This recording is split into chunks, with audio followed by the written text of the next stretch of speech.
कहानी गौसिया नाम की लड़की से शुरू होती है जो अभी अभी जवान हुई है। जवानी की दहलीज में कदम रखने के कारण उसके शरीर में काफी बदलाव आ रहे हैं जिसके बारे में वह कुछ नहीं जानती। गौसिया अपनी माँ के साथ अकेली रहती है। वो खूबसूरत होने के साथ साथ मासूम भी है। गौसिया हर बार की तरह अपनी गायों को चराने के लिए जंगल में जाती है और वहाँ वो अपने कुत्ते के साथ खेलने लग जाती है। इसके बाद वो फिर एक झील में नहाने चली जाती है। उसे ऐसा लगता है कि कोई उसे देख रहा है। फिर वो आसपास देखती है तो उसे कोई नहीं दिखाई देता। तब वो सोचती है कि ये सिर्फ उसका वहम है। वो नहाकर बाहर आती है और खुले आसमान के नीचे लेट जाती है जहाँ उसे अपने ऊपर एक परछाई महसूस होती है। इसके बाद वो अपने घर आ जाती है। गौसिया अपने शरीर में हो रहे बदलावों को लेकर काफी परेशान होती है। जब उसकी माँ उससे इस बारे में पूछती है तो वो शर्म के मारे कुछ भी नहीं बता पा रही थी। अगले दिन वो फिर से जंगल में जाती है जहाँ जाकर वो एक जगह बैठ जाती है और फूलों से अपने चेहरे को सहलाने लगती है। इसके बाद उसे काफी दूर खड़ा एक आदमी दिखाई देता है। वो उसके पास चली जाती है और उससे बातें करने लगती है जिसके कारण गौसिया और उस आदमी में काफी अच्छी दोस्ती हो जाती है। वो एक तस्वीर बना रहा होता है जो कि गौसिया की होती है। हैरान कर देने वाली बात यह थी कि उस तस्वीर में गौसिया के शरीर पर एक भी कपड़ा नहीं होता, जिसे देखकर गौसिया बेहोश हो जाती है और बेहोश होकर जमीन पर गिर जाती है। इसके बाद वो आदमी उसे उठाता है और पानी पिलाता है। थोड़ी बहुत बातें करने के बाद वो गौसिया को टच करने लगता है जो गौसिया को भी अच्छा लगता है, लेकिन वो शर्माकर वहां से भाग जाती है। उसे घर आने के बाद उस आदमी की याद आने लगती है। अगले दिन गौसिया फिर से उसी जगह अपने सारे कपड़े नीचे करके बैठ जाती है। उसी वक्त वो आदमी वहां जाता है और गौसिया को उसकी तस्वीर दिखाने लगता है। फिर गौसिया उससे पूछती है कि तुम हमेशा मेरी ऐसी तस्वीर क्यों बनाते हो, जिसके जवाब में आदमी गौसिया को कहता है कि तुम नहीं जानती तुम कितनी खूबसूरत हो। गौसिया उस आदमी को कहती है कि मुझे हमेशा लगता था कोई मुझे देख रहा है, क्या वो तुम ही थे? तो वो आदमी कहता है कि हाँ, वो मैं ही हूँ। इसके बाद वो आदमी गौसिया को छूने लगता है। वो गौसिया को पूछता है कि क्या तुम्हें पता है तुम्हारा शरीर चाहता क्या है, जिसके जवाब में गौसिया कहती है कि मुझे नहीं पता। फिर वो आदमी कहता है कि अपने कपड़े उतारो।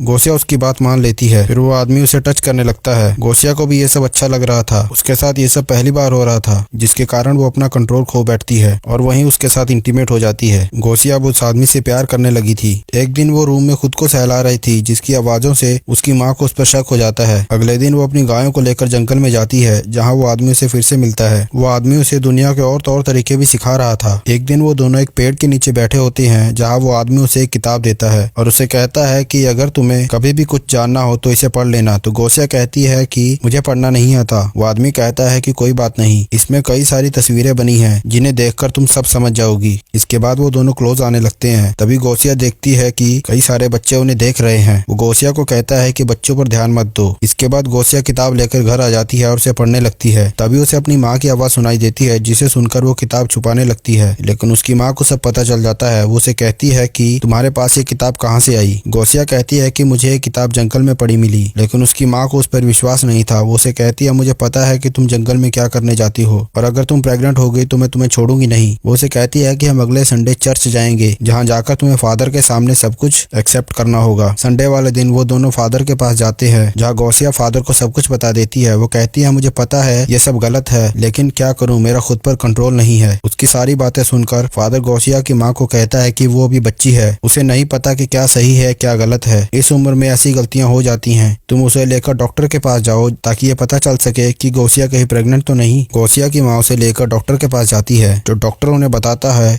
यह सुनकर वो हैरान रह जाती है। डॉक्टर कहता है कि ये अभी वर्जन है, इसको किसी ने हाथ तक नहीं लगाया है। मतलब कि अगर गौसिया वर्जन है तो जंगल में जो सब हो रहा था वो क्या था? दरअसल ये सब गौसिया की इमेजिनेशन होती है। उसे वो किताब जंगल में से ही मिली थी और उसमें बनी तस्वीरों को देखकर उसने अपनी कल्पना से एक कहानी गढ़ी जिसमें वो आदमी उसकी पेंटिंग्स बनाता था, जिसके साथ वो हमेशा इंटीमेट होती। रात में जब गौसिया लेटी होती है तो वही आदमी दोबारा दिखाई देता है। वो गौसिया के पास जाता है और उसे किस करता है, जिस वजह से गौसिया की आंख खुल जाती है और वो उसे कहती है कि मैं नहीं चाहती तुम मुझसे दूर जाओ। तो वो आदमी कहता है कि मैं हमेशा ही तुम्हारे साथ रहूंगा और कहानी यहीं खत्म हो जाती है।